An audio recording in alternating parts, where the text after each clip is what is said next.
Hamas ইসরায়েলের বন্দি বিনিময় তালিকা হস্তান্তর আলোচনার দ্বিতীয় ধাপ শুরু।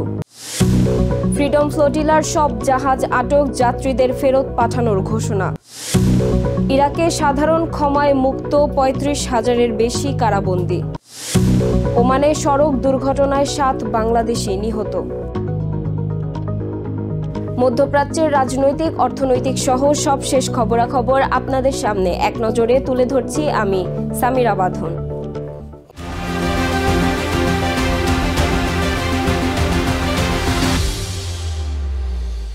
গাজায় যুদ্ধবিরোধী পরিকল্পনা বাস্তবায়নের আলোচনায় যোগ দিয়েছেন কাতারের প্রধানমন্ত্রী আল থানি, তুর্কির গোয়েন্দা প্রধান ইব্রাহিম কালিন ও আমেরিকার মধ্যপ্রাচ্য বিষয়ক বিশেষ দূত স্টিভ উইটকফ।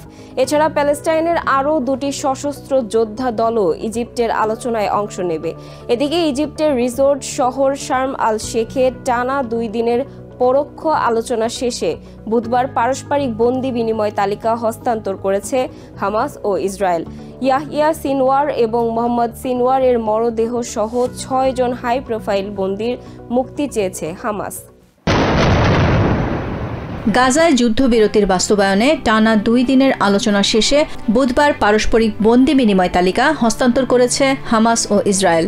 ইজিপ্টের সিনাই উপদ্বীপের রিসোর্ট শহর শার্ম আল শেখে এদিন আলোচনায় যোগ দিয়েছেন কাতারের প্রধানমন্ত্রী মোহাম্মদ বিন আব্দুর রহমান বিন জসিম আল থানি, তুর্কির গোয়েন্দা প্রধান ইব্রাহিম কালিন, ইজিপ্টের গোয়েন্দা প্রধান হাসান মাহমুদ রাশাদ এবং আমেরিকার মধ্যপ্রাচ্য বিষয়ক বিশেষ দূত স্টিভ উইটকফ ও প্রেসিডেন্ট ডোনাল্ড ট্রাম্পের জামাতা জেরেড কুশনার।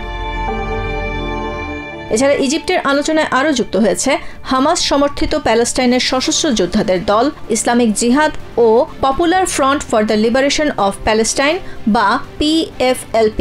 বৈঠকে হামাসের পক্ষ থেকে বন্দি বিনিময় তালিকায় ইসরায়েলি হত্যার শিকার ইয়াহিয়া সিনওয়ার ও মোহাম্মদ সিনওয়ার এবং ইসরায়েলি কারাগারে বন্দি মারওয়ান বারঘৌতি, আবদুল্লাহ বারঘৌতি ও সাদাত সহ হাই প্রোফাইল 6 প্যালেস্টাইন নেতার মুক্তি চাওয়া হয়েছে। হামাসের জ্যেষ্ঠ কর্মকর্তা তাহের আল নুন জানান, যুদ্ধবিরতির প্রথম পর্যায়ে সম্মত মানদণ্ড এবং সংখ্যা অনুসারে মুক্তি পেতে চাওয়া বন্দীদের একটি তালিকা জমা দিয়েছেন তারা। তিনি বলেন, আলোচনার ফলাফল আশাব্যঞ্জক, সবাই মিলে জোর প্রচেষ্টা চালাচ্ছেন।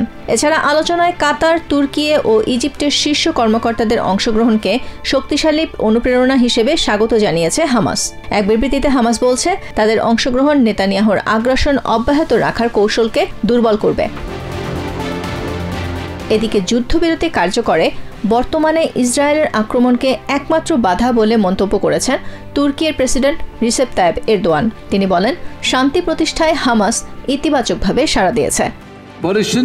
শান্তি প্রতিষ্ঠার পুরো দায়ভার হামাস এবং প্যালেস্টিনিয়ানদের উপর চাপিয়ে দেওয়া অন্যায়।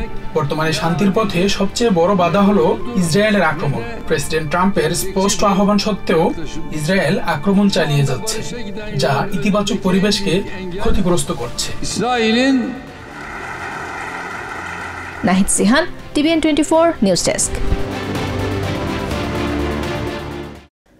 গাজায় অবরোধ ভাঙার চেষ্টায় দ্বিতীয় নৌবহরটিও আটকে দিয়েছে ইসরায়েল। বুধবার ভোরে ভূমধ্যসাগরে কনসায়েন্স সহ ফ্রিডম ফ্লোটিলা কোয়ালিশনের সবগুলো নৌযান আটক করে ইসরায়েলি বন্দরে নিয়ে যাওয়া হয়। ইসরায়েলি পররাষ্ট্র মন্ত্রণালয়ের বিবৃতিতে বলা হয়, যুদ্ধক্ষেত্রে প্রবেশের আরেকটি প্রচেষ্টা ব্যর্থ করা হয়েছে। এদিকে ফ্রিডম ফ্লোটিলায় রয়েছেন তুর্কির পার্লামেন্ট গ্র্যান্ড ন্যাশনাল অ্যাসেম্বলির 3 সদস্য। তাদের কোনো ক্ষতি হলে কঠোর জবাবদিহির হুঁশিয়ারি দিয়েছেন স্পিকার নুমান কুর্তুলমুস। গাজা উপত্যকায় চলমান অবরোধ ভাঙার প্রচেষ্টা হিসেবে দ্বিতীয় নৌবহরটিও আটকে দিয়েছে ইসরায়েল। স্থানীয় সময় বুধবার ভোরে ভূমধ্যসাগরের গভীর জলসীমায় অভিযান চালায় ইসরায়েলি নৌবাহিনী। আটকের পর ফ্রিডম ফ্লোটিলা কোয়ালিশনের এই বহরে থাকা 9টি নৌযান সহ 96 জন যাত্রীকে ইসরায়েলের একটি বন্দরে নিয়ে যাওয়া হয়। ইসরায়েলের পররাষ্ট্র মন্ত্রণালয় জানিয়েছে, দ্রুত তাদের ফেরত পাঠানো হবে। এক্স পোস্টে এক বিবৃতিতে বলা হয়, যুদ্ধক্ষেত্রে প্রবেশের আরেকটি প্রচেষ্টা ব্যর্থ করা হয়েছে। ফ্রিডম ফ্লোটিলায় বাংলাদেশ সহ 25টি দেশের চিকিৎসক, সাংবাদিক সহ অধিকার কর্মীরা রয়েছেন। তাদের মধ্যে বাংলাদেশের ফটোগ্রাফার ও অধিকার কর্মী শহীদুল আলমও রয়েছেন। ইসরায়েলি বাহিনীর কাছে আটকের আগে ফেসবুক ভিডিওতে তিনি জানান, তাদের নৌবহরও আটকে দেয়া হচ্ছে। প্যালেস্টিনিয়ানদের স্বাধীনতার জন্য বিশ্ববাসীকে লড়াই করার আহ্বান জানান শহীদুল। ফ্রিডম ফ্লোটিলায় তুর্কিয়ে পার্লামেন্ট গ্র্যান্ড ন্যাশনাল অ্যাসেম্বলির 3 সদস্য রয়েছে বলে জানিয়েছে দেশটির কর্তৃপক্ষ। তাদের কোনো ক্ষতি হলে কঠোর জবাবদিহির হুঁশিয়ারি দিয়েছেন স্পিকার নুমান কুর্তুলমুস। যত তাড়াতাড়ি সম্ভব তাদেরকে দেশে ফিরিয়ে নেওয়ার চেষ্টা চলছে বলে জানান তিনি। আমি স্পষ্টভাবে সতর্ক করে দিচ্ছি, তুর্কির গ্র্যান্ড ন্যাশনাল অ্যাসেম্বলির সদস্য আমাদের বন্ধুদের যদি সামান্যতম ক্ষতি হয় তাহলে ইসরায়েলকে জবাবদিহি করতে হবে।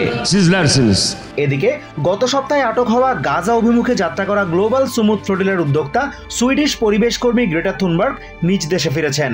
ইসরায়েল থেকে গ্রিস হয়ে মঙ্গলবার তিনি সুইডেনে পৌঁছান। স্টকহোমে ফিরে সংবাদ সম্মেলনে তিনি বলেন, ইসরায়েল প্যালেস্টিনিয়ান জাতিকে নিশ্চিহ্ন করার চেষ্টা করছে।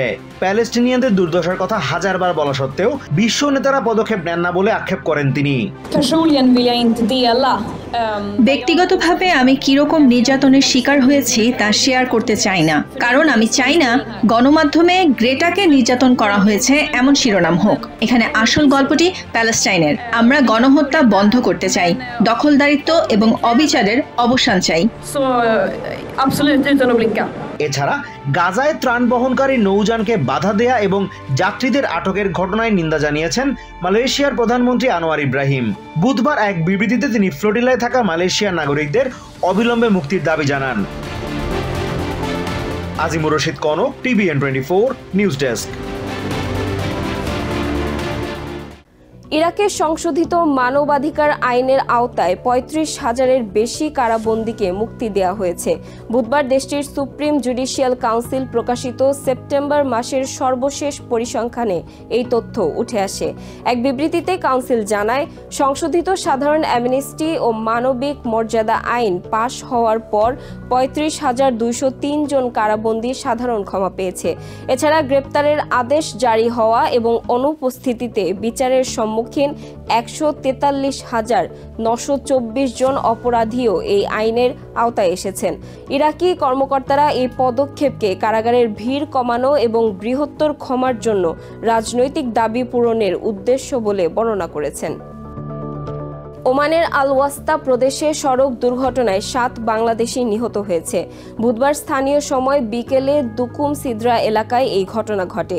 সাগরে মাছ ধরা শেষে বাড়ি ফেরার পথে সড়কে দুর্ঘটনার শিকার হন তারা। নিহতরা সবাই বাংলাদেশের চট্টগ্রামের বাসিন্দা। নিহতদের দুকুম হাসপাতালের মর্গে পাঠানো হয়েছে।